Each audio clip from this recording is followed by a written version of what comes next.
de la primera clase de la semana, ya, resultado de aprendizaje, habíamos visto la representación de un vector por componentes y que teniendo las componentes uno también puede expresarla en términos de su magnitud y el ángulo, la magnitud de un vector, ya, la proyección que un vector podía escribirse en términos de una componente paralela y perpendicular a otro vector, de esa forma. Habíamos hecho el ejemplo de la fuerza, es compuesta en un eje horizontal y vertical, ¿se acuerdan de eso? Algunas leyes básicas de álgebra de vectores y les había presentado el diamante bruto de la clase de ayer, que era el producto punto producto de carga. Eso es lo esencial, lo central de la clase de ayer, que esta es una de las definiciones del producto punto. ¿Bien? Es decir, que el producto punto entre dos vectores da un escalar, eso es súper importante. Tengo vector, punto, vector, y eso me da un número, ¿ya? Y ese número se puede escribir en términos de la magnitud del primer vector, la magnitud del segundo vector y el coseno del ángulo entre esos dos vectores. ¿Qué representa, en el fondo, si nos fijamos b coseno de teta? B coseno de teta es la proyección del vector b sobre el vector a. Entonces lo que tenemos ahí es una multiplicación entre la magnitud del vector a y cuántas veces el vector b se proyecta sobre el vector a. ¿Cómo se proyecta el vector b sobre el vector a? Eso es el producto punto. Y tiene algunas normas y reglas que habíamos visto que tienen que ver con el ángulo. Entonces eso también nos permite saber algunas cosas, como por ejemplo, si el producto punto entre dos vectores es 0, inmediatamente podemos saber que esos dos vectores son perpendiculares entre sí. Súper importante. ¿Bien? Y si nos da positivo, inmediatamente sabemos que el ángulo entre esos dos vectores está entre 0 y 90 grados. ¿Ya? Y si el producto punto nos da negativo, inmediatamente sabemos que el ángulo entre esos dos vectores está entre 90 y 180 grados. ¿Bien? Entonces esas cosas son bastante útiles, se lo dije por lo demás, y hice la comparación de eso con algo que se denomina linealmente independiente.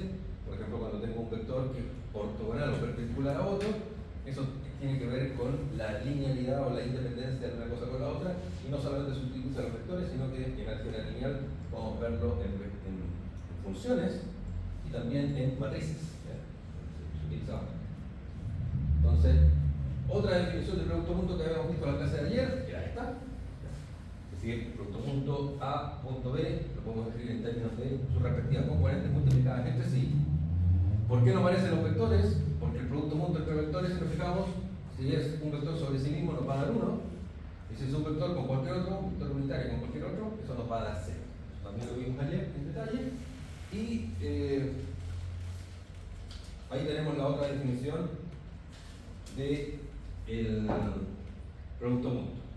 Juntando ambas definiciones del producto, bueno, hay un ejemplo, juntando ambas definiciones del producto punto, ¿ya?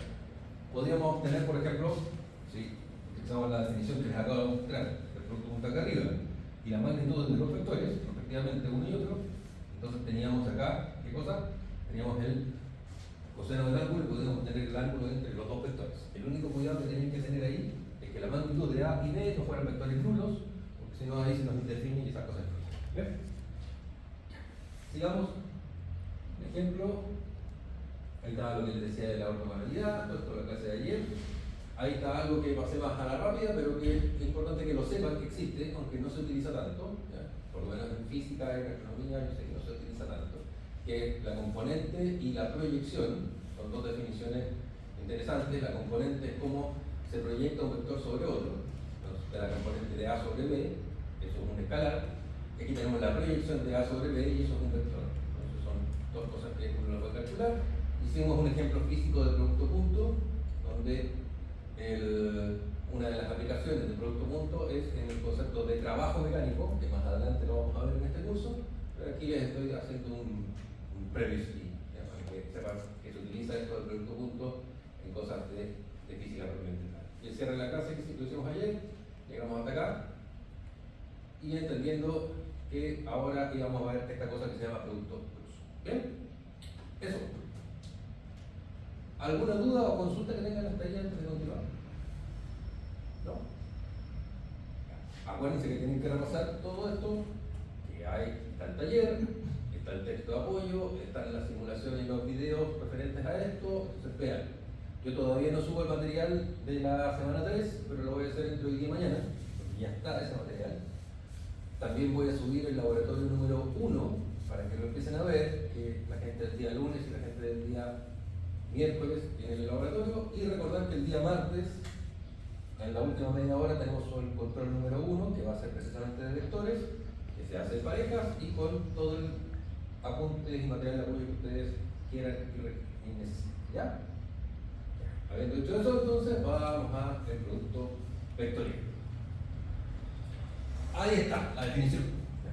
Producto cruz o producto vectorial. ¿Ya? Tiene ambos nombres. ¿Por qué se llama producto cruz? Porque ahí hay una cruz. Así es. ¿Ya? ¿Y por qué lo podemos también decir producto vectorial? Porque el resultado de ese producto nos da precisamente un vector. A diferencia del producto único. Entonces, eso es interesante anotarlo. Si yo tengo el vector A, punto, el vector B, el resultado de eso es un escalar. ¿Bien? Pero si yo tengo A, cruz B, el resultado de eso es un vector. Y precisamente por ese motivo, el nombre que tiene esto es producto escalar, producto vectorial. O, si lo queremos mirar cómo se escribe, producto punto, producto cruz. ¿Ven? Ambas cosas son válidas. Llegaste justo, porque justo estoy iniciando la clase. Ahí esto lo ya, claro, hasta ahí. Solamente le he dicho lo que nos entrega. Este producto nos entrega un vector. Ahora veamos, y según el dibujito ya podremos estar sospechando de qué se trata esto. ¿Quién nos entrega? ¿Bien? Entonces, aquí traté de dibujarlo, pero es todo un plano. Así como cuando se dibuja, lo voy a dibujar para el otro lado, pero supongan que tengo un vector para allá, para allá. ¿Sale la pizarra? Tengo otro vector para acá, así, que se va para allá. ¿Ya? Y entonces, si yo hago, supongamos este vector lo voy a llamar R, este vector lo voy a llamar M. Si yo hago R cruz M, ¿ya? R cruz M, eso me va a dar, estos vectores están en un plano, ¿se fijan? Ahí también están dibujados en un plano, no es que este vector esté para arriba, sino que este vector está como entrando a la pizarra y este vector está viajando acá. ¿Ya? Podríamos después dibujarlo en el piso. Entonces, esto es lo mismo, este vector R sale para allá, ¿ya? Y este vector M se va para allá, su idea, hacen un plano. ¿Ya? No necesariamente tienen que ser perpendiculares uno con el otro, son unos enteros. Pero lo interesante es que el producto de esto, lo que resulta, va a ser un vector, en este caso, que va hacia arriba, que sería R plus M, ¿ya? Y que tiene la siguiente gracia, que ahí no lo dibujé, que es perpendicular al vector R y que también es perpendicular al vector M. ¿Bien? Entonces, tratemos de verlo en 3 dimensiones. Lo voy a hacer aquí. Supónganse que estos son mis vectores, los lápices. No es lo que les estoy diciendo. El vector R va para allá. Ahí se puede imaginar, para allá. El vector M va, no necesariamente tiene que estar en 90 grados, no necesariamente tiene que estar así. Cualquier dirección. Puse las patitas así, para que estén más altas. Puse los vectores así. El vector va para allá. El otro va para allá. Y si digo el vector que es plumón negro, que va para allá, R cruz M, fíjense en mi mano porque eso lo vamos a ver después, regla en la mano derecha, R cruz M, cierro la mano hacia acá, ¿hacia dónde me queda el pulgar? Hacia arriba. Entonces el vector que resulta de R cruz M sería un vector que sería una norma. ¿Va? Entonces el resultado de este producto es un vector, pero no es cualquier vector, es un vector que tiene la siguiente cualidad, es perpendicular, podemos decir ambos vectores, pero hay una forma más elegante de decirlo, es perpendicular al plano que generan estos vectores, porque estos vectores generan un plano. ¿Lo ven? Entonces, pensemos en lo siguiente, vamos a aplicar al tiro. Piensen que esto es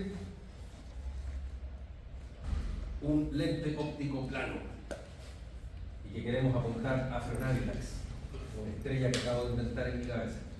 ¿Ya? Aparecen unos monitos muy antiguos, Pinky Cerebro. Frenagelax. Queremos apuntar a Frenagelax. Entonces, a mí me gustaría tener el vector que apunta a Frenagelax. Porque ustedes saben, el cuestión como está muy lejos, si me corro un poquito el vector para acá, pequeña sección de arco, esos son varios parsecs de distancia, ¿o no? Varios años luz me puedo. Entonces me gustaría saber perfectamente que el vector vaya para allá. Pero tengo mi plano. ¿Cómo podría relacionar un plano con un vector perpendicular a él? Defino dos vectores que están viviendo en este plano y hago un producto cruz entre esos dos vectores. ¿Y qué obtengo? Obtengo un vector que me garantiza que es perpendicular a este plano. ¿Lo ven? Les acabo de soplar una de las preguntas del control del diagrama. Por ahí va. ¿Se fijan? ¿Están cachando? Entonces la utilidad de esto es mucha. Se puede utilizar bastante. ¿Ya? Y no es la única gracia que tiene. Después vamos a ver que incluso con esto podemos definir el volumen de los objetos que definen.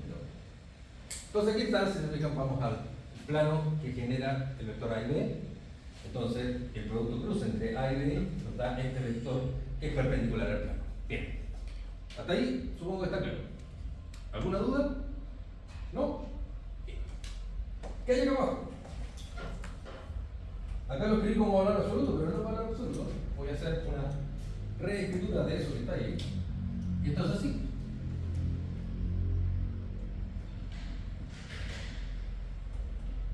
Es decir, ¿qué estoy diciendo ahí? Esto es un vector. ¿Cierto? Ya está claro eso. Esto es un vector. Por lo tanto, todo esto que es la magnitud del vector. ¿O no? Esta es la magnitud del vector. Y lo que me está diciendo eso es que si yo tomo la magnitud de A, o le pongo vector, por la magnitud de B y por el seno de un ángulo, ¿pero qué ángulo? Ahí que aparece medio escondido, pero es el ángulo que está ahí.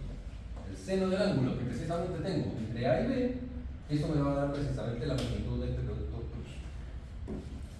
¿Se fijan? Es muy parecido a el producto punto. El producto punto era lo mismo, pero con un coseno. ¿Bien? Pero por favor, no se confundan. Eso no es el producto cruz. ¿Eso qué es? Lo voy a anotar con rojo. Eso es la magnitud del producto cruz. O vectorial. ¿Ya? ¿De acuerdo? ¿Por qué? Porque el producto cruz es un vector. Por lo tanto, como el producto cruz es un vector, tiene tres características. Tiene magnitud, dirección y sentido. ¿De acuerdo? ¿Cómo poder determinar la magnitud de ese vector? Aquí está. Es decir, tomo la magnitud del primer vector por la magnitud del segundo vector por el seno del ángulo entre ellos y con eso obtengo la magnitud del producto cruz entre ellos. Fantástico. ¿Ya? ¿Qué me falta? La dirección y el sentido. Lo único que sabemos hasta el momento, está aquí anotado de esta forma, ¿ya? Media extraña, pero se la explico. Lo único que sabemos hasta el momento que el vector unitario que define la dirección de este vector, ¿ya?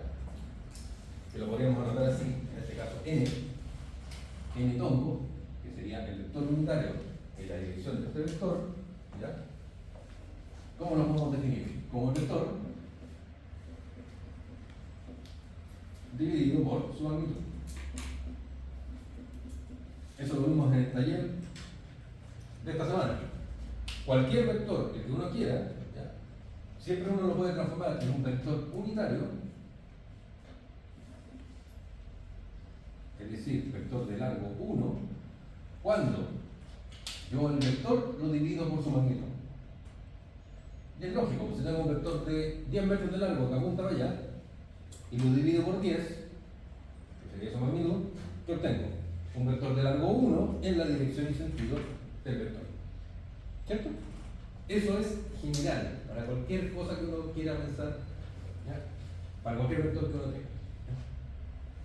Entonces lo que me está diciendo la parte de abajo es sencillamente que este vector unitario que va en la dirección del vector A cruz B, ¿cómo es con el vector A? Perpendicular. ¿Cómo es con el vector B? Perpendicular. Eso me lo garantiza la definición del producto. ¿Sí? Dicho de otra forma, esto que está aquí me está diciendo que el vector A cruz B es perpendicular al plano A y B. ¿Ya? ¿Sí? ¿Sí? ¿Sí? ¿Sí? Súper bien. ¿Cuál es el problema? Hasta ahora tenemos la magnitud, fantástico. Sabemos que este vector A cruz B es perpendicular al plano, o perpendicular al vector A y al vector B, pero no sabemos su dirección ni cómo determinarla. Entonces ahora tenemos que tratar de buscar alguna forma de calcular esa cuestión. Hay dos.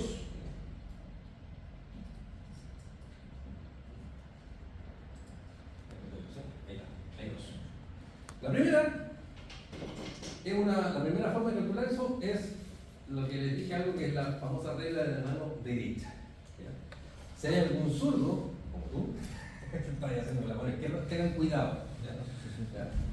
Tengan cuidado, que claro, uno tiende de repente en la prueba, una vez vi un estudiante haciendo todos los cálculos con la mano izquierda y ahí se fue al universo de Marvel al otro, al antiverso.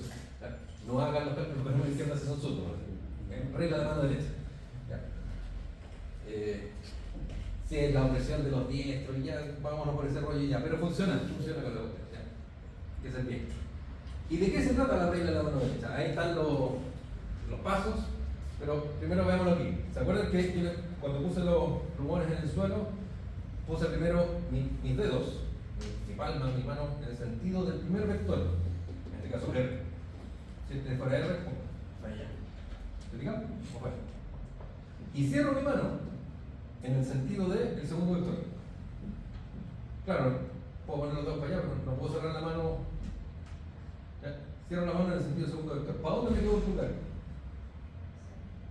Para arriba. Entonces, inmediatamente con eso puedo determinar la dirección de él. Por eso les decía que saca corchos, porque en el fondo eso es como uno abre las cosas. Si yo abro esto, se va hacia arriba. Y ahí hagamos el otro ejemplo. El otro ejemplo, bueno, ¿qué pasa si yo doy vuelta en esto? En el fondo lo que le estoy diciendo, el producto punto, volviendo a eso, es conmutativo. Hacer A punto E me va a dar lo mismo que si yo hago B punto A. ¿Cierto? ¿Sí? La pregunta que nos podemos hacer, si yo hago A cruz B, ¿será lo mismo si yo hago B cruz A?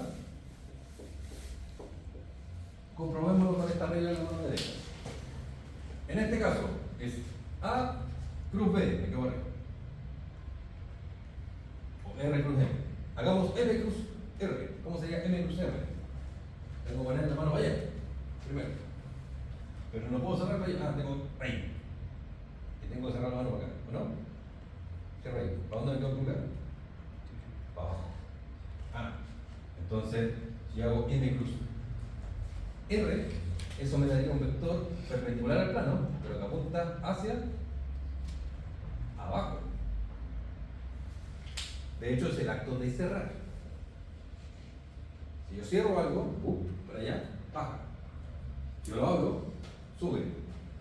Esta es la regla de la mano derecha. Por lo tanto, esto no es así. ¿Cómo sería? Voy a arreglar aquí porque queda bonito. Entonces serían igual, pero con un signo menos. Lo que se llama anticonmutación. ¿Ya? Entonces, una punta hacia abajo, la otra punta hacia arriba. Practiquen ahí con regla de la mano derecha, porque de buenas a primeras pueden cometer algunos errores. ¿Ya? Entonces, vamos a la normativa que aparece ahí y a la simbología que está acá, que es bastante utilizada, y sobre todo la van a utilizar cuando en algún momento vean el electromagnetismo y vean precisamente campos vectoriales o el campo magnético. Esta notación que está aquí, que no sé muy bien, pero de ahí la voy a encantar, es súper usada. Entonces, ¿cómo podemos hacer o determinar la dirección y sentido del vector resultante de un producto cruz? Aquí dice, los dedos parten en la dirección de A. Le ponemos el vector A va para allá, yo pongo mis dedos de la mano derecha para allá. Pero claro, puede ser para allá. Sí. Están grabando nazi, ya, no importa, vamos allá. Vamos allá. Después, la curva, es decir, como yo cierro mi mano en el sentido del otro vector, de B. Ah, si el vector B va para allá, entonces perfecto, pum, cierro para allá. Entonces, vector A, cierro para allá, el vector B, y el pulgar hacia donde me queda me da entonces el sentido y la dirección del vector A cruz B. Esa es la norma de la regla de la mano derecha para poder determinar cuál es la dirección de estos dos vectores, del producto cruz de esos dos vectores. Eso es representación. Aquí, ¿ya? ¿Cómo se podría ver? Por ejemplo, entre dos vectores que están A para allá, B para arriba, en el plano. Pongo la mano para allá, ¿se fijan? En esa dirección. Cierro la mano en el sentido del vector B, el pulgar me queda hacia afuera. ¿Se fijan? Entonces, cuando uno quiere representar vectores que van hacia afuera de la pizarra o hacia adentro de la pizarra, eso se representa de esta forma, y ahí voy a agrandar un poquito solamente esta parte.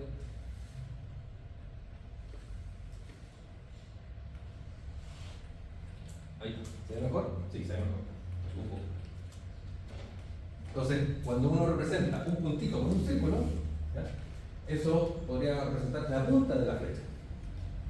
Eso quiere decir que aquí yo tengo un vector, entonces, A cruz B, ¡pum!, que sale de la pizarra. ¿Bien? En cambio, si yo represento un circulito con una cruz, eso sería como la parte trasera de la flecha, donde está la pluma. Entonces eso sería un vector entrando a la pizarra. ¿Bien? Para el caso, ¿cómo sería un vector entrando a la pizarra? B cruz A. B cruz A. Hay que calcular hacia adentro de la pizarra. Si no lo ven, hagamos un mono. Para el mismo ejemplo, tengo mi vector B hacia arriba, tengo mi vector A hacia allá, entonces yo quiero el producto, no A cruz B, eso ya sabemos que es así, sale, sino que yo quiero el producto B cruz A. ¿Qué hago? Pongo mis lados en el sentido del vector B, lo que hacen así, así, así, ¿cierto? Pero ahora tengo que cerrar la mano en el sentido del vector A. No puedo cerrar para allá, tengo que cerrar para allá, ¿cierto? Entonces cierro para allá, me queda el pulgar hacia adentro de la pizarra. ¿Eso cómo se representa? Se representa entonces como una cruz. Eso es un vector entrando a la pizarra. ¿Qué sería? B cruz A. ¿Claros? ¿Sí? ¿Sí? Eso es relativamente sencillo.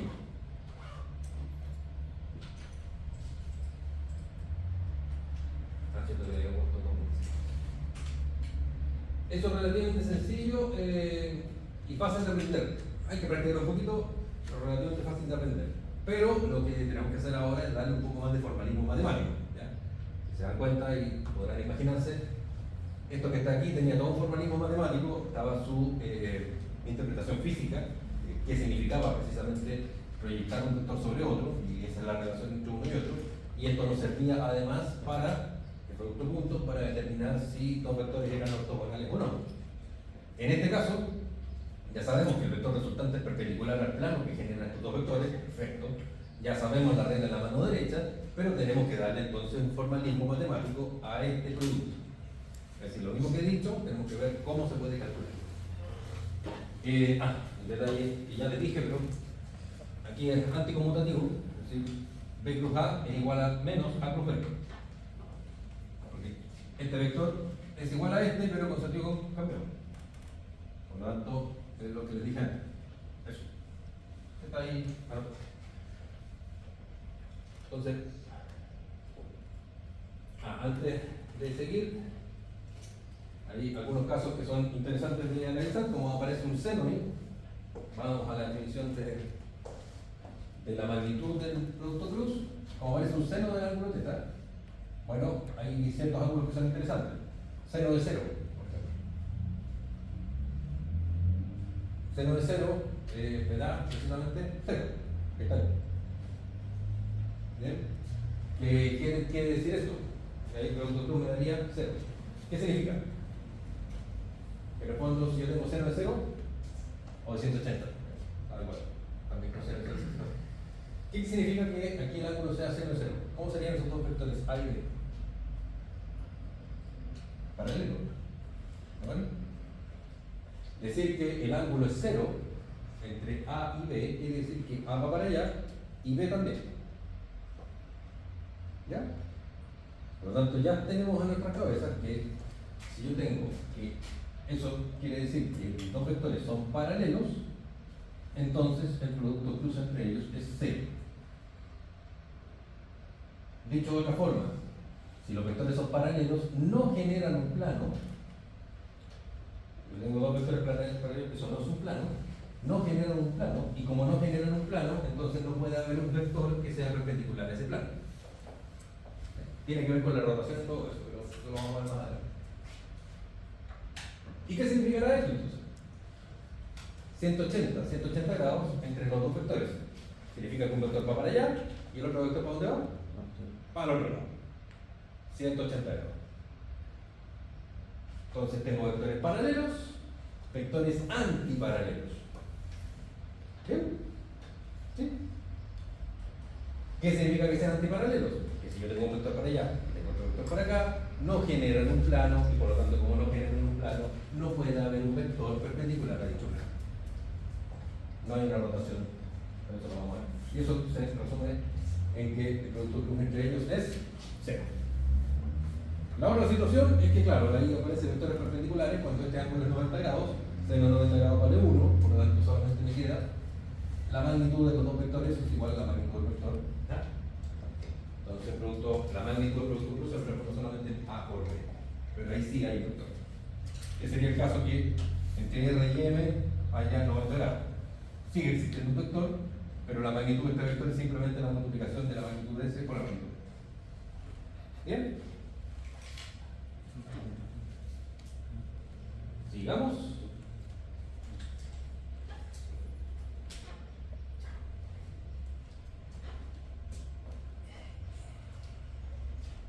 No van a creer cuánto pensé hacer esta diapo. Pensé mucho rato. ¿Por qué? Porque aquí dije, oh, ¿y si les enseño Levi Chivita? Entonces lo voy a anotar. Levi Chivita. Levi Chivita. ¿Quién es Levi Chivita? Bueno, un científico que metió este índice. Igual se lo estoy explicando, pero no quise meterlo en los diapos porque es mucho. A este individuo lo van a ver sí o sí en algún momento de su desarrollo profesional, ¿ya? De su instrucción profesional. ¿Y qué significa?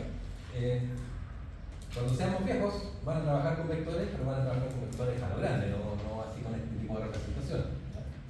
Simplemente esto,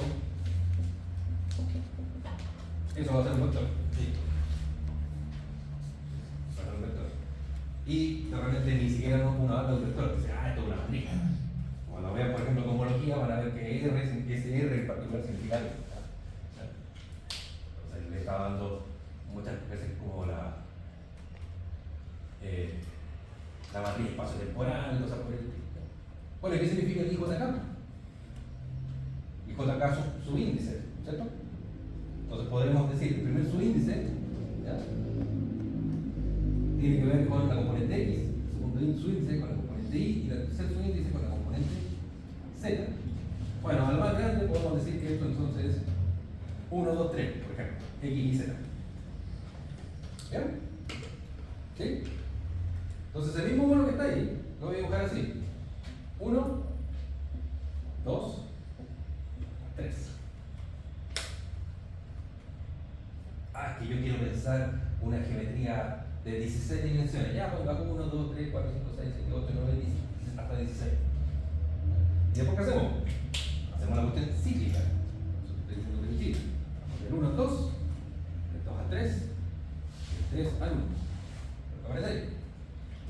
¿Sí? Después me doy cuenta, piensa que esto tiene que ver con rotaciones. Vamos a llegar allá finalmente. A mí me da francamente lo mismo si yo parto del 1 y después me voy al 2 y después del 2 me voy al 3 y después del 3 al 1, o Si yo parto en 2, y del 2 me voy al 3, del 3 me voy al 1 y del 1 me voy al 2, es decir, la rotación es igual, parte de diferentes puntos, pero la rotación se mantiene, ¿cierto? Por lo tanto, esto, que yo acabo de anotar, que no sé cuánto vale, sería exactamente igual que anotar el 2, 3, 1. ¿Verdad? O sería exactamente igual que anotar 3, 1, 2. ¿Ahí qué estoy diciendo? Que parto de aquí, aquí, acá, aquí, aquí, acá, o aquí, aquí, acá. ¿Ya? Bueno, el señor Levi Chivita dijo que eso vale 1.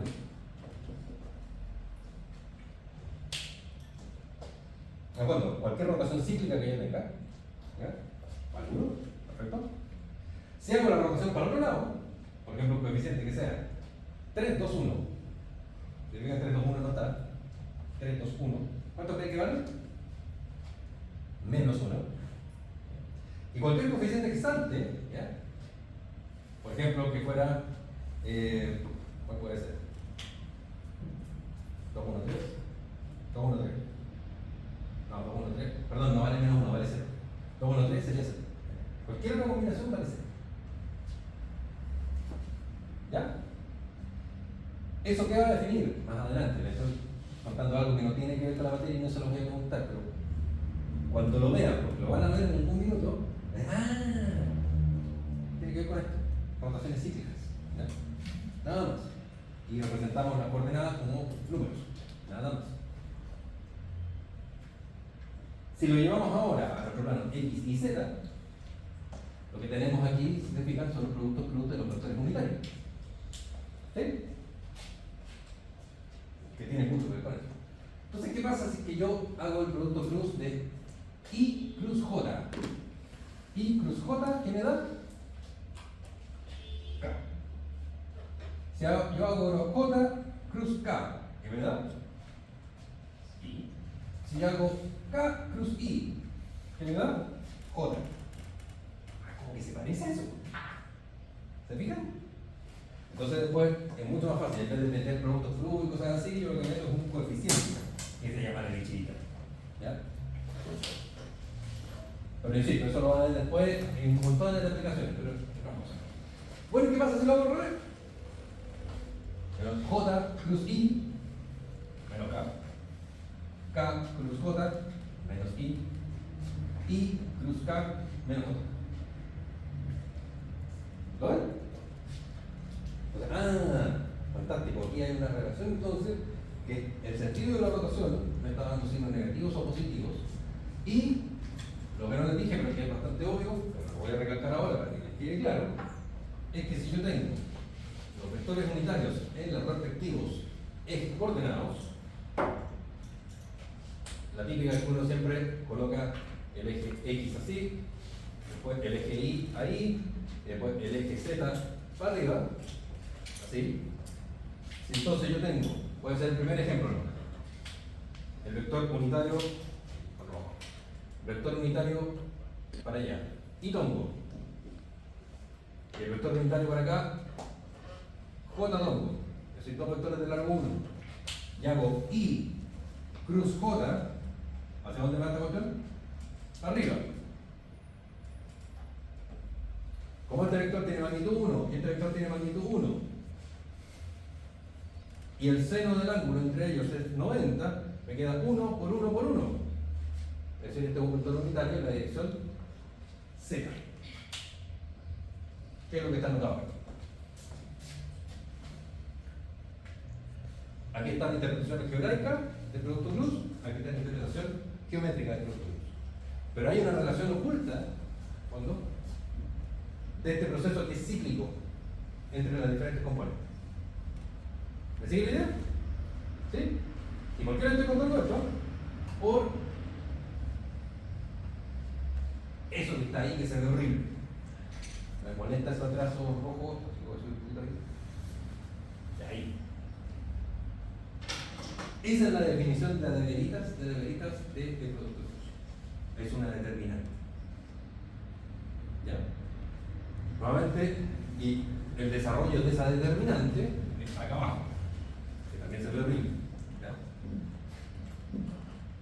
Pero traten de hacerlo, porque porque yo se lo voy a explicar, pero traten de hacer el enlace entre eso y lo que vimos antes.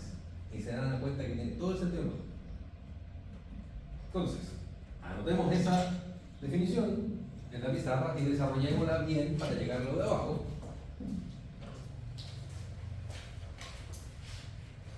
Entonces, si no han visto determinante, ¿no? ¿No? Si no, se la he hecho. Bueno, determinante es un elemento matemático que se utiliza, ¿ya?, para calcular las componentes de un vector, ¿ya?, como vector mismo. Entonces, la definición aquí, como bien aparece ahí, es que el vector A cruz el vector B va a ser, entonces uno anotemos matemáticamente, no es una matriz, porque la matriz tendría ahí un paréntesis así o un paréntesis de esa forma. ¿Ya? Eso es una matriz. Aquí no hay una matriz no es el resultado del producto cruz. Es una determinante, que, como les decía antes, es un objeto matemático que nos permite hacer ciertos cálculos. Tiene una forma de hablar.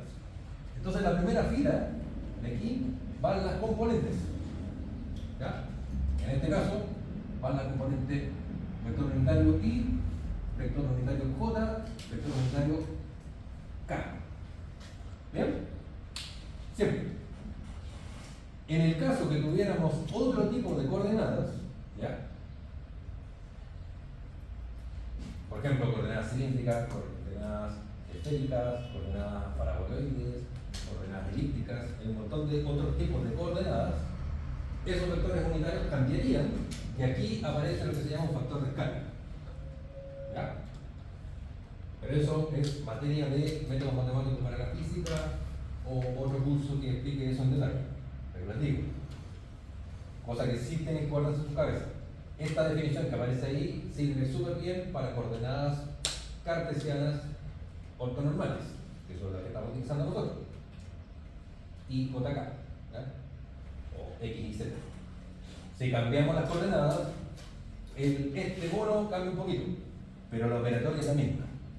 ¿Ya? Aparecería ahí un factor afuera nomás con un cambio de coordenadas, para que lo sepan. Segunda fila de esta cuestión, ¿quiénes van? Si se fijan ahí, aparece el vector A, pero aparece la componente X del vector A, la componente Y del vector A y la componente Z del vector A. Lista la segunda fila. ¿Bien? Y la tercera y última fila, ¿quién aparece? Mismo puesto, componente X, pero ahora del vector B, componente Y del vector B y componente Z del vector B. Y con eso cerramos nuestra determinante. Todavía no le he dicho cómo calcularla, ¿ya?, pero ahí está cerradita. Pregunta al pasar: ¿qué pasaría si yo invierto este orden? ¿Sería lo mismo? No, ya sabemos que si yo invierto este orden nos daría el vector negativo de este, ¿cierto? Pero en este modo que está acá, en esta forma de interpretarlo, invertir aquí y poner primero B y después A hace que esta fila pase para arriba y esta fila pase para abajo. ¿Lo ven? Me gusta hacer estos detalles para que se lo imaginen. Yo trato de imaginarme como una película, así como una animación. Yo doy vuelta a esto y esto para arriba. Entonces ya no son lo mismo. ¿Ya? Sabemos que uno va a ser el negativo del otro. ¿Ya? Pero, entonces aquí hay varias formas de calcularlo. En mi forma particular, bueno, uno ya sabe esta cuestión súper rápido, ya no es tan complicado. Pero siempre que nosotros tengamos una matriz de 3×3, lo que uno puede hacer es copiar estas dos filas en el lado de acá. Esa es una forma de hacerlo. No, a mí no me gusta mucho en lo particular, pero voy a hacer esa forma de resolverlo, por si no lo saben cómo se resuelve, y después vamos a ver la forma que a mí me gusta. ¿Ya? Así que vamos a hacerlo. Entonces voy a anotar aquí, pero no regular, porque claramente todo es como lo anotamos al borde, así como los cálculos que hacemos para que no se nos olvide, 3×7, 21 y cosas así. Aquí es lo mismo. Entonces, con lo regular aquí anoto I, J, AX, AI, BX, BY. ¿Ya? Insisto en algo, esto solamente sirve cuando tenemos determinantes de 3×3. Si tenemos determinantes más grandes, esta cuestión, este método que les voy a explicar no sirve. ¿Sí? Ojo con eso. ¿Y qué hacemos ahora? Diagonales. Entonces, tomo esta diagonal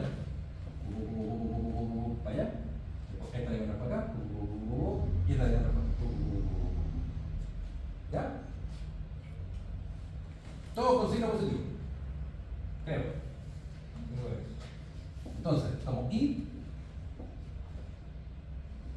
y me aparece la multiplicación. Esas dos. Aquí, BZ.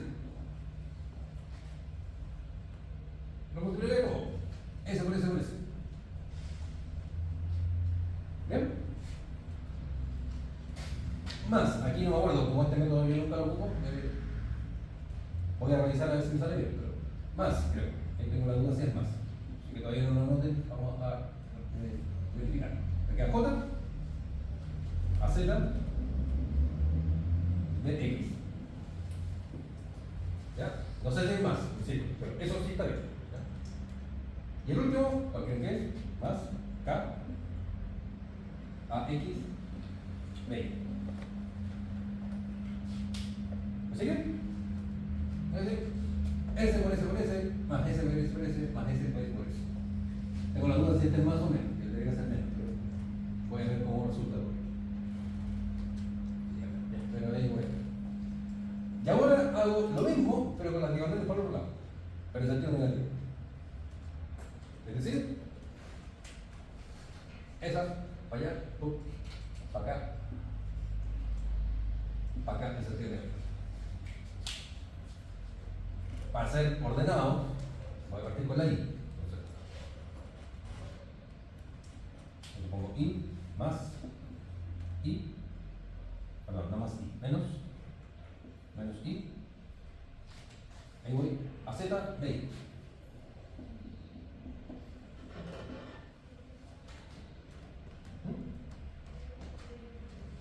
Menos, también ahí tengo la duda, lo vamos a revisar. J, a X, BZ, ¿o no? BZ.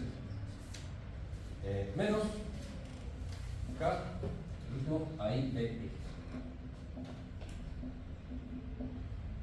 Ya voy a revisar el tiro, esto está bien o mal. Tengo que revisar esta acá. ¿Está bien o no? O sea, a X, BZ es negativo. A X, BZ es negativo. Ah, está bien. Vale.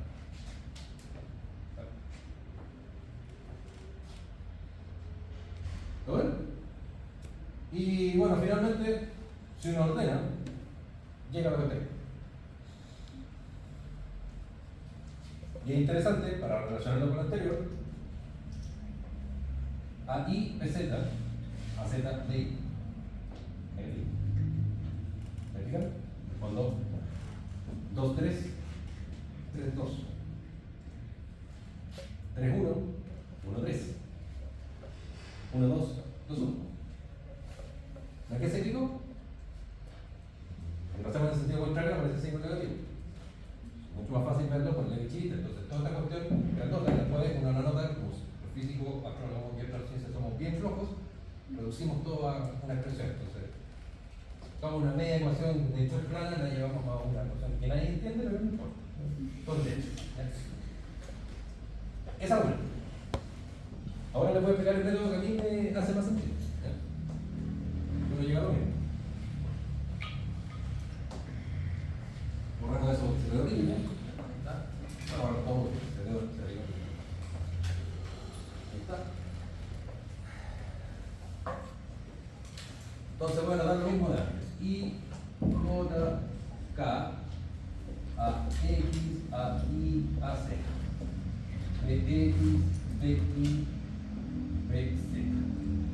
Entonces, antes de continuar, nosotros podemos tener determinantes, ¿ya? Determinantes de 2x2, 3x3, 4x4, 16x16, 32x32. ¿Sí? Necesitamos siempre que las determinantes sean cuadradas. Es decir, que el número de filas sea igual al número de columnas. Y en particular, un determinante, así, n, ¿ya? Una matriz, simplemente una matriz de 2x2, por ejemplo, M11, M12, M21, M22, ¿ya? Le puse el subíndice para que sepamos, fila 1, columna 1, fila 1, columna 2, fila 2, columna 1, fila 2, columna 2. ¿Entienden? un determinante de 2 por 2, que se puede anotar así o se puede anotar así, en este caso es súper sencillo calcularlo, sería M11 o M22, es decir, esos dos, menos lo que tengo, M12, M2. Entonces, se fijan ahí, los coeficientes se multiplican. Ese por ese, menos ese por ese. ¿Ya? ¿Para qué sirve matemáticamente esto? ¿En qué se utiliza y qué significa? No lo voy a explicar, pero tiene que ver con sistemas de coseno. Con sistemas de coseno. Estudian muchos sistemas de coseno, pueden calcular ahí, y hay problemas que se llaman de autovalores. Todo un mundo que se ve, sobre todo en la álgebra lineal, y en algunos métodos matemáticos para física, para astronomía, también para estudiar. Pero a mí en este minuto me interesa la operatoria. Entonces la operatoria es esa. Tenemos el determinante de 2 por 2 y por eso. ¿Bien? ¿Me siguen ahí? Entonces, ¿qué voy a hacer yo? Voy a tomar este término que está ahí. Ese y lo vamos a ver. Y inmediatamente al tomar ese término, yo cancelo totalmente esa fila, esa columna y esa fila. ¿Y con qué me quedo? Con estos 4 términos que están aquí. ¿Lo ven? En el fondo me quedé con una determinante de 2 por 2 chiquita. Por lo tanto, ahora anoto AI BZ menos AZ B. ¿Bien? Y ahí tengo inmediatamente, se fijan, el primer término completo. Y ese método que les acabo de decir sirve para cualquier matriz. Después aquí yo tuviera una matriz de 3 por 3, ya de 4 por 4, y me queda una matriz de 3 por 3, después puedo tomar el otro término y lo cancelar. De todas formas, hay software, aplicaciones, de poner los términos en la matriz y sale todo. Colegas, inmensa, todo. Fácil. Así que me falta el segundo término. El segundo término, pero el segundo término lo va a poner menos J. ¿Por qué le va a poner el segundo término menos J? Porque algo que no les dije es que la posición de estos tipos es importante. Y se habla de posiciones pares o impares. Pues de hecho aquí estoy haciendo que esta cuestión esté elevada a números pares o números impares. No se escribe, pero eso es lo que estoy haciendo. Entonces, cuando esta posición se llama que par, es porque la suma de la fila más la columna da una posición par. ¿Esa posición cuál es? La posición 1, 1. Posición 1, 1. ¿Cierto? Entonces esa es una posición par. 1 más 1, 2. Posición par. Y todas las posiciones pares llevan el signo más. Pero las posiciones impares, como la J, ¿por qué la J es posición impar? La fila 1, perfecto. Y la columna, 2. 2 más 1, da 3. Y 3, mi abuelita me decía que era el número impar. ¿Bien? Entonces, como esta es posición impar, las posiciones impares llevan un signo. ¿Ya? ¿Por qué? En otro curso lo van a ver. No, aparte que esto me carga. Nunca me gusta mucho. Pero, bien. Posición impar. ¿Y ahora qué hacemos? Lo mismo de antes. Eliminamos, pero esta columna completa y eliminamos esa fila. ¿Qué términos nos quedaron? Me queda S, S, S y S. Entonces, agarran estos aquí y estos acá. Entonces, en el fondo, ¿qué voy a tener? Cambié de color. Ahí está, ¿qué voy a tener? A por AX, B por BZ, menos AZ por BX. ¿Es lo mismo que está allá? Sí, es lo mismo. ¿Pero cómo? Si a mí me parece al revés. Sí, porque el signo menos me lo introduje dentro del paréntesis y me cambió el orden. El signo menos me introduje dentro del paréntesis y me cambia el orden y tengo lo que tengo. ¿Bien? Con más carretera en el cuerpo, ¿verdad? Después ustedes simplemente no ponen el signo menos aquí, simplemente ponen el signo más y hacen la multiplicación al revés, AZ por BX menos AX por BZ, porque ya saben. ¿Ya? Pero en unos primeros cálculos pongan el signo menos por la posición impar para que no se equivoquen. Siempre muy no se equivoca. ¿Y en qué nos falta? El último término, entonces el último va a ser este que está aquí, Se va eliminando entonces toda esa columna, toda esa fila, entonces más, porque es una posición par, ya lo escribí con otro color, pero se entiende, y sería este terminado por S menos S por S. AX por BI menos AI por B. ¿Bien? Dos métodos para calcular lo mismo. Usen el que quieran, me da igual. ¿Ya? Importante tener claro que la operatoria, la forma de trabajar un determinante de 3 por 3 es esa, y obtenemos esos términos.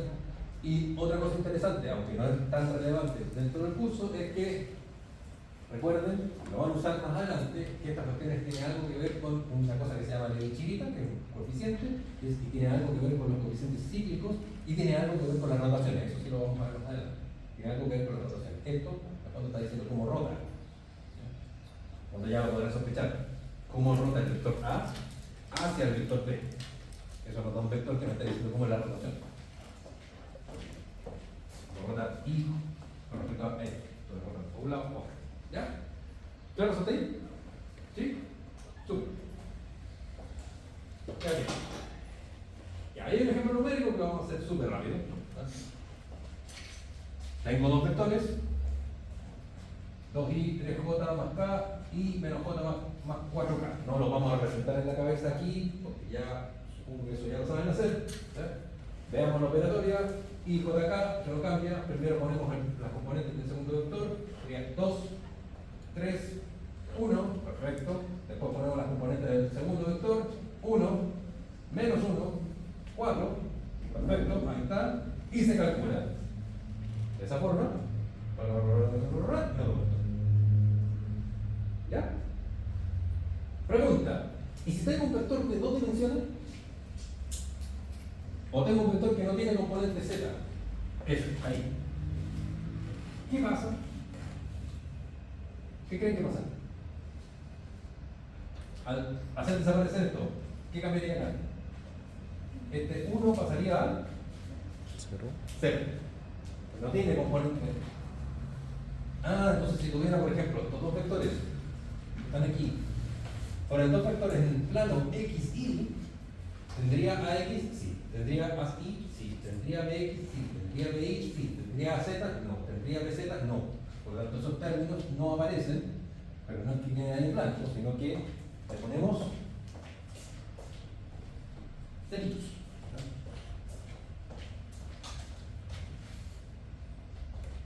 ¿Ya? Ya tenemos dos vectores en el plano. Entonces, antes que calculemos y nos demos cuenta de algo súper entretenido, ¿qué significaba esto? Significaba que el resultado de A cruz B nos da un vector perpendicular ¿a quién? Al vector A y al vector B. ¿Cierto? Bien. Si tengo que estos dos vectores, al decir esto, están en el plano, si están sobre la Tierra, ¿ya? ¿Hacia dónde me debería dar el A cruz B? ¿Para arriba o para abajo? ¿Cierto? Es decir, si estos vectores no tuvieran componente z, están en el plano, la solución me tiene que dar en z. Me tiene que dar en z, no hay otra posibilidad. ¿Cierto? Comprobemos.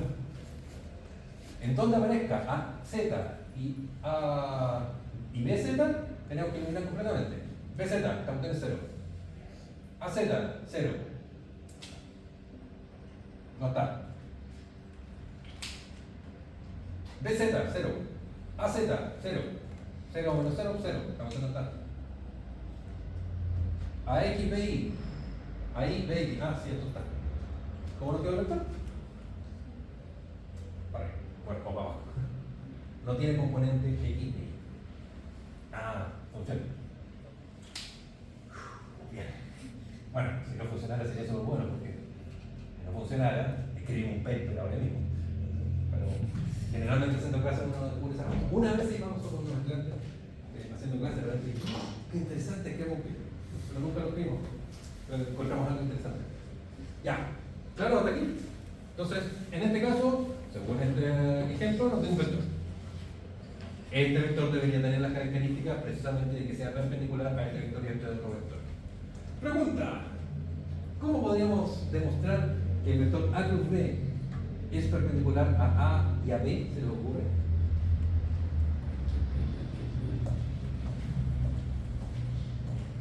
¿Se le ocurre cómo? ¿Cuál era la forma en que podíamos demostrar que dos vectores eran perpendiculares? ¿Se acuerdan de eso? Que el Producto punto, ¿no? Producto punto, ¿cierto? Eso sí.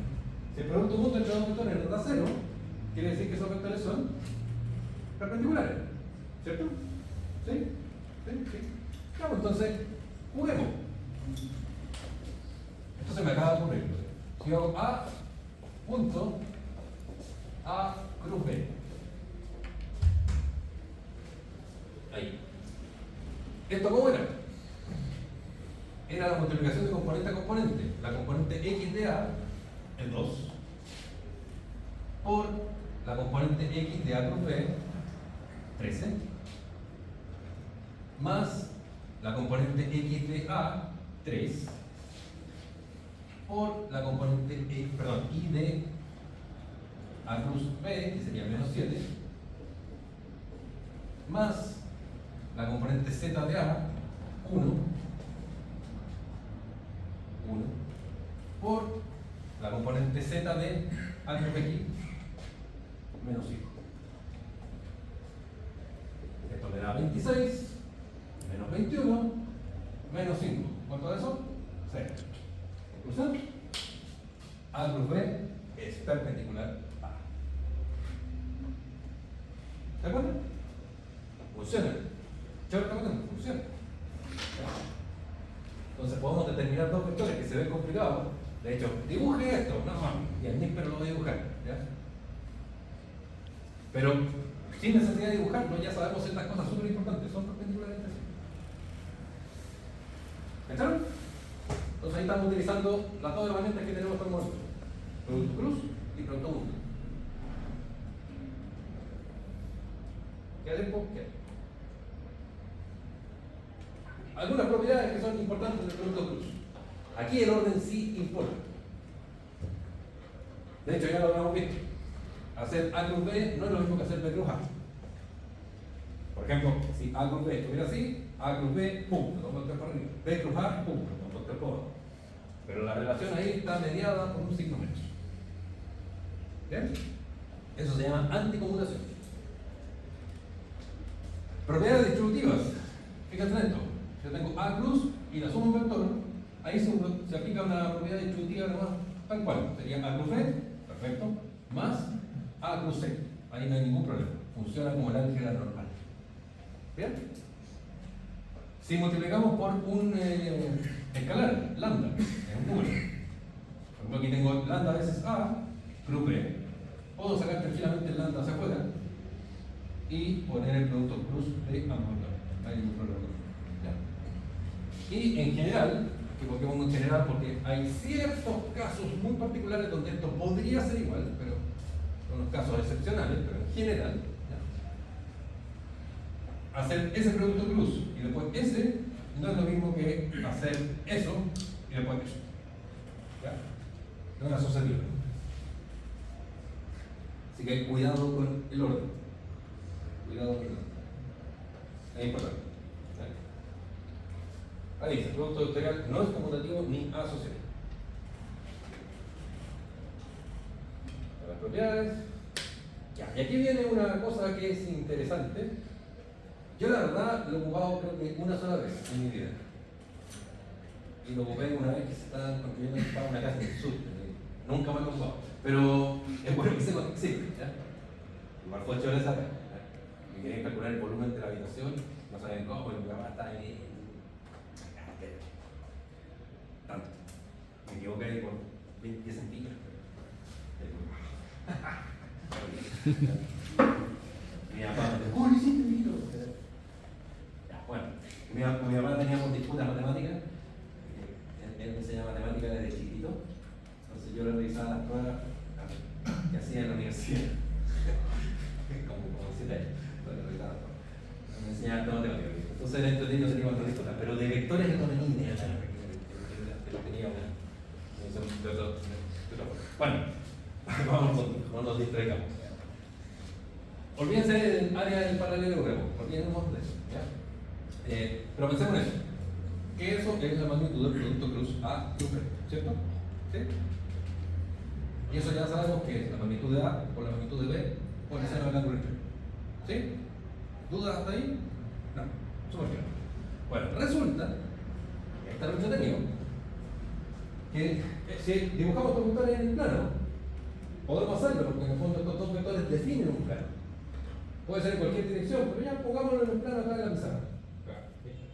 Estos dos vectores por un plano, ¿ya? Resulta que B seno de teta es precisamente esta proyección. B seno de teta es esta línea punteada. La altura de la figura. Y aquí tengo la base. Por lo tanto, resulta que la base por la altura que me da el área de cualquier paralelogramo. Ya, si no lo sabían, ahí está. Entonces, la magnitud del producto cruz de dos vectores definen entonces la superficie del paralelogramo que precisamente esos vectores están definiendo. ¿Ya?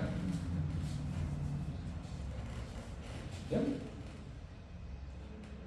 Bueno, ahí se puede demostrar que el área del triángulo correspondiente es un medio de esta altura. Pero eso no es lo único, porque aquí ya parece un momento, no lo anoté. Y así después uno hace producto punto con el vector resultante hacia arriba, uno puede obtener el volumen del paralelogramo, simplemente con vector. Pero eso no lo anoté ahí porque puede ser un poco más. Pero a partir del área también uno puede, y producto crudo y producto mutuo, uno puede obtener el volumen de la figura. Es una cosa geométrica bastante interesante, pero como les digo, por lo menos en mi caso, no lo puedo hacer, pero una sola vez. Pero se puede hacer. Aquí, igual como en el caso anterior, no nos queda tiempo para hacerlo, voy a explicar una aplicación directamente física que también vamos a ver dentro de este curso, donde se utiliza el producto cruz. Y eso es para calcular el torque o el momento de una fuerza. Torque o momento muchas veces se utiliza como sinónimo. A mí me gusta más torque porque momento uno lo puede confundir con algo que se llama momento de inercia. Entonces voy a explicar primero con un ejemplo y para que entendamos qué significa eso que está allí. ¿Ya? Entonces voy a tener lo que aparece en el dibujo, un pivote. Un pivote que es un punto que no se mueve, del cual yo puedo hacer cualquier rotación respecto a este punto. Por ejemplo, todo para mí sería un pivote. ¿Sí? O esta cosa se levanta. No, la puerta. Como está la bisagra, el eje. Si uno mira el eje podría, si uno mira la puerta desde arriba, el eje de la puerta, ¿ya? Sería el pivote. La puerta gira respecto a ese punto. Entonces lo que voy a tener acá va a ser, supóngase, una barra. Ahí está, una barra. Mi barra tiene largo L.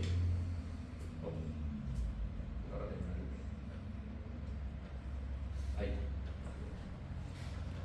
Entonces yo quiero hacer girar la barra. Entonces para hacer girar la barra, yo voy a aplicar una fuerza. Entonces, tomo la barra de aquí, con un hilo, con la mano, con lo que sea, y voy a aplicar una fuerza F hacia allá. ¿Qué deberíamos esperar? Que la barra gire. Claro, después pensamos en esta cuestión, si la fuerza me queda después me quedaría en la misma dirección del pivot, dejaría de girar, etc. Sí, pero no nos preocupemos de lo que pasa después. Preocupémonos justo en ese instante. En ese instante, si yo aplico una fuerza ahí, en esta situación, la barra debería entonces girar. ¿Cierto? ¿Sí? Gira hacia allá. Por algo estoy haciendo mano derecha. Gira hacia allá. Se dan cuenta que hay algo que tiene que ver con producto cruz.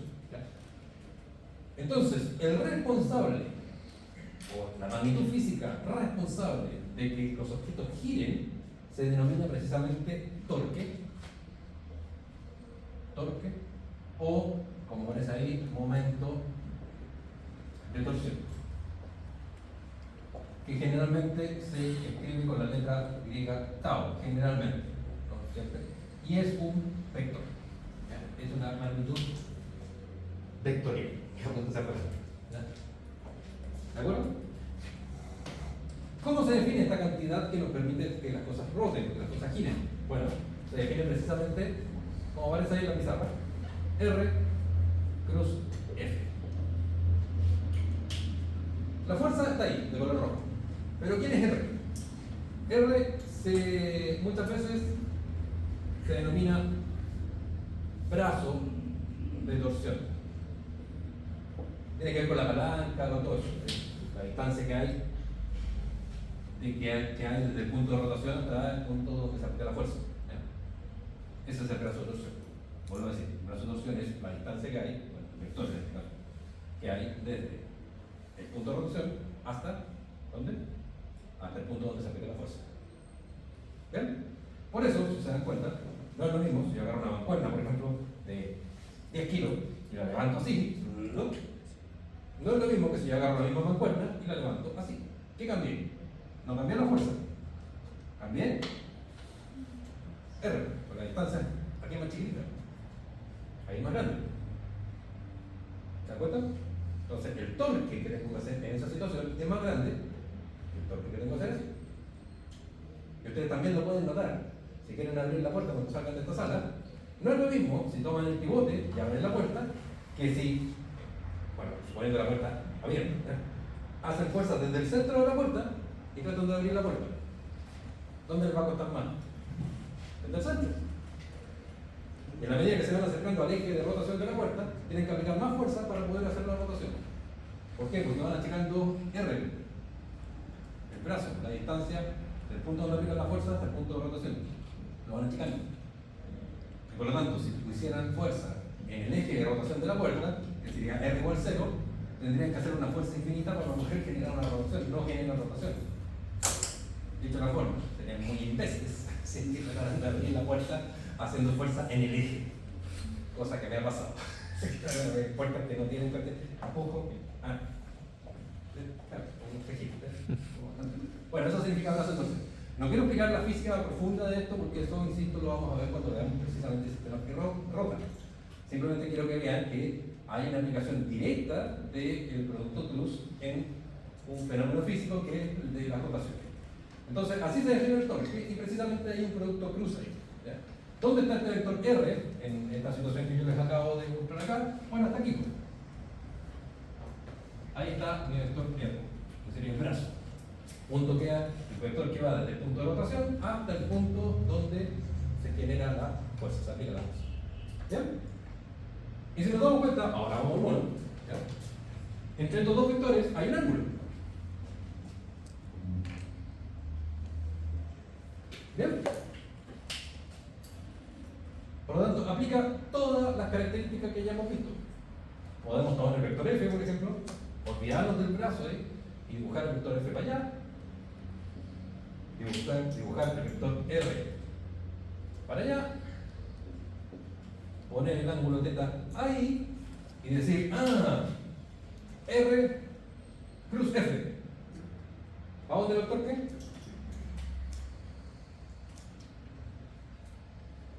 Para afuera. Sabemos ya la dirección del torque. ¿Cuál es la magnitud del torque? En esta situación sería R, que en el fondo ahora lo vamos a transformar en L, la distancia de la barra, por la fuerza, por el seno del ángulo. Tenemos la magnitud del torque. ¿Lo ven? Y después decimos la suma de todos los torques que están aplicados sobre un sistema va a ser igual a I por alfa.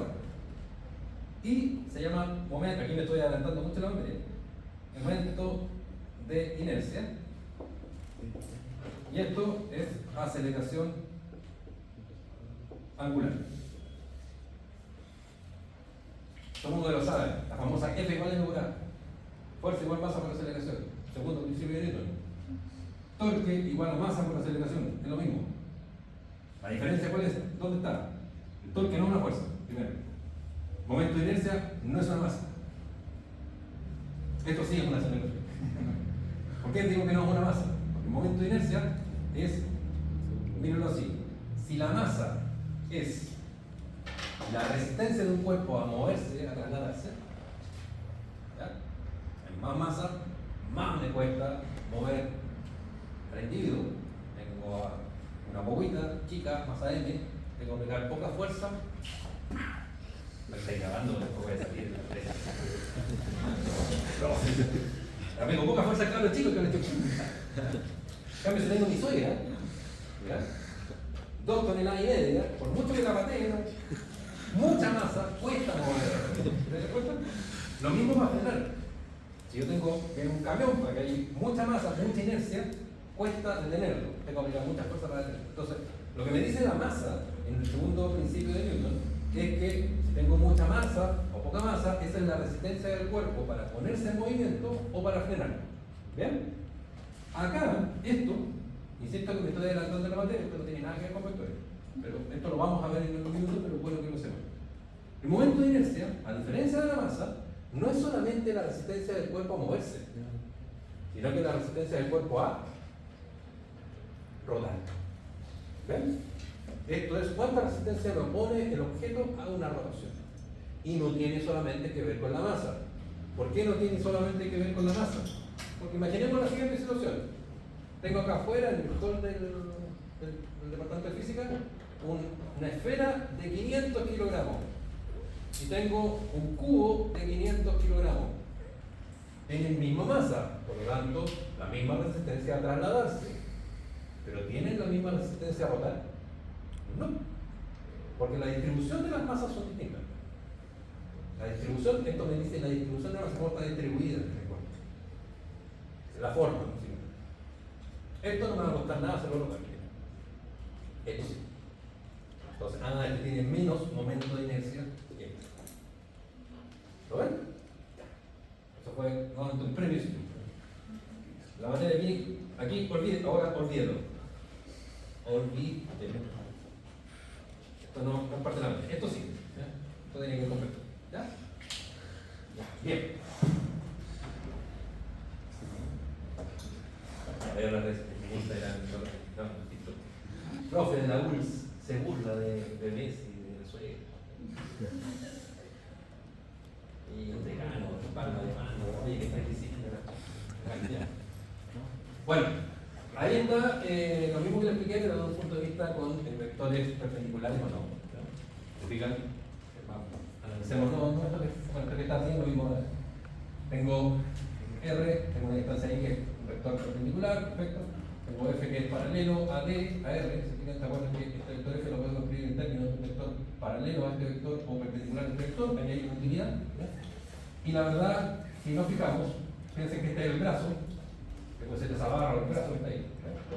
Y fijémonos en lo siguiente: F paralelo a R genera torque, genera una rotación. No. Es como que alguien me agarra la mano y ¡rota!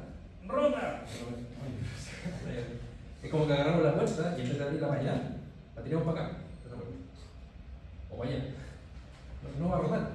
Entonces esta fuerza no genera una rotación. ¿Cuál es la fuerza que genera rotación? La que es perpendicular a esta. Esa sí genera rotación. Y esa es precisamente F seno de teta.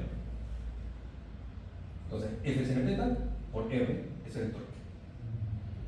Que es en el fondo la definición de la magnitud del torque o la definición de la magnitud del producto cruz entre dos vectores.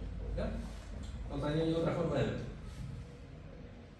Las unidades se miden en Joule, unidas por metros, pero eso, insisto, vamos a verlo más adelante. Un cuadro de resumen, que no está de más verso. Características y los dos productos que hemos visto: producto escalar, producto vectorial, resultados, escalar, vector. La dependencia angular es con respecto a coseno teta, allá seno teta la magnitud. El máximo, cuando el máximo significa que los vectores son paralelos, en cambio aquí el máximo significa que los vectores son perpendiculares. Cuando el nulo significa que los vectores son perpendiculares o que los vectores son paralelos en otro caso. En esto es conmutativo, no hay ningún problema, es anticonmutativo, o sea, necesito eso por el orden de los vectores. Y la aplicación típica aquí, bueno, a través de este trabajo mecánico, física, o la proyección de los vectores, y el producto vectorial podemos calcular áreas, rotaciones o torque como lo hemos visto. ¿Bien? Errores frecuentes que se cometen en esto. ¿Ya? Tratar el producto junto como un vector cuando no lo es. Tratar el producto cruz como un escalar. ¿Ya? no lo es, ¿ya? Usar seno y coseno ahí cambiados, cambiar el orden del punto de puntuación sin cambiar el signo, eso es típico. Perder el signo de la componente J al expandir el determinante, esto que les decía acá, eso, signo menos aquí, posición impar, recordar que ahí va un signo menos, eso también es un error súper típico y con eso ahí el vector pasa a ser otro. Confundir proyección escalar con proyección vectorial, son dos cosas distintas. Proyección escalar es precisamente el producto punto, ¿ya? Proyección vectorial que es un vector que sale también del producto punto, pero es una proyección. Y confundir brazo de palanca con distancia al punto de aplicación. Por ejemplo, esto es una distancia, L. No es un vector, aunque le puse flechita, pero no, es una distancia. ¿Ya? R es un vector, son dos cosas distintas. ¿Ven? Claro, cuando R nosotros vamos a calcular la magnitud del brazo, del vector, ¿no? R pasa a ser L. Perfecto, pero esto es la magnitud de esto. Ojo con eso, ¿ya? No confundir eso. Esos son como los errores más frecuentes que se hacen. ¿Ya? Tengan ojo con esas cuestiones. ¿Ya?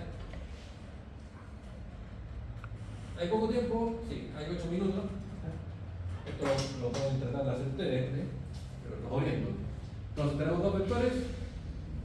¿Qué pueden hacer? Como conocemos las componentes de esos vectores, por lo tanto, podemos hacer el punto punto, como sería en este caso, componente a componente, 2 por 1, más menos 1 por 2, más 2 por menos 1. Eso sería. Lo calculo. ¿Cómo se podría calcular el ángulo entre A y B? También utilizando el producto punto, pero ahí necesitaríamos producto punto por la magnitud del vector A y la magnitud del vector B. Habría que ser la raíz cuadrada de todo al cuadrado más 1 al cuadrado más 2 al cuadrado, raíz cuadrada de 1 al cuadrado más 2 al cuadrado más 1 al cuadrado. En ambos casos vamos a hacer lo mismo, que sería raíz de 6. Sí, 6. Entonces me quedaría hacer esa, lo escribo acá. Me quedaría coseno del ángulo θ A punto B partido por la magnitud de A y la magnitud de B. Eso ya sabemos cómo calcular en la parte 1 y eso es la magnitud de cada uno de estos vectores.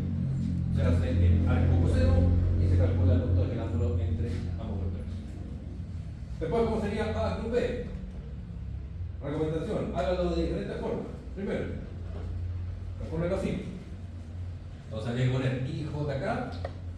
A sería 2 menos 1, 2, y B sería 1, 2, menos 1. ¿Me sigue la idea? Estoy viendo el vector que está allá. Hace la operatoria y le va a dar un vector resultante. Perfecto. Pero también hagan lo siguiente. Cuando obtengan ese valor, saquen la magnitud del vector A. De dos formas. Uno, pueden multiplicar A por B por seno del ángulo. Total, ya calcularon anteriormente cuál era el ángulo y ya saben cuáles son las magnitudes, hagan eso. O del vector que obtuvieron aquí, el producto cruz, a ese vector calculen la magnitud. Y se dan cuenta que por ambos lados llegan al mismo resultado. Eso es interesante hacer. Y bueno, también pueden calcular el área para el órgano definido por ambos vectores, que en el fondo sería esto. ¿Ya? Eso, creo que estamos. Ahí están las ecuaciones finales. Y para la próxima semana ya se pone,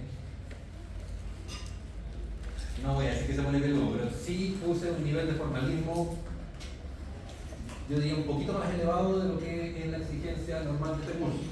Y de hecho puse estas dos cuestiones acá. Sé que todavía no he visto integración, pero vamos a ver diferenciación vectorial e integración vectorial. Pero quise colocar eso más que nada para que sepan que existe. Para que el día de mañana, así como van a ver de mi chivita en algún momento, cuando se enfrenten a diferenciación vectorial e integración vectorial, no se asusten y sepan que es una cuestión que quizás analíticamente se vea fea, pero no es tan fea y se puede entender. Así que voy a perder, entre comillas, un poco de tiempo para explicar eso. Y ya vamos a introducirnos un poquito más en lo que significa posición, desplazamiento, trayectoria, velocidad y aceleración desde un punto de vista vectorial, pero ya nos estamos metiendo a la que es animal. Entonces la próxima semana sería lo último de vectores Y de ahí para adelante ya empezaríamos a ver cinemática, es decir, estudiar movimiento vertical, pero desde otra perspectiva desde vectores. ¿Bien? Que está acá abajo. Estas son las definiciones para desplazamiento, posición, velocidad y aceleración. Pero eso ya para la próxima sesión. Eso.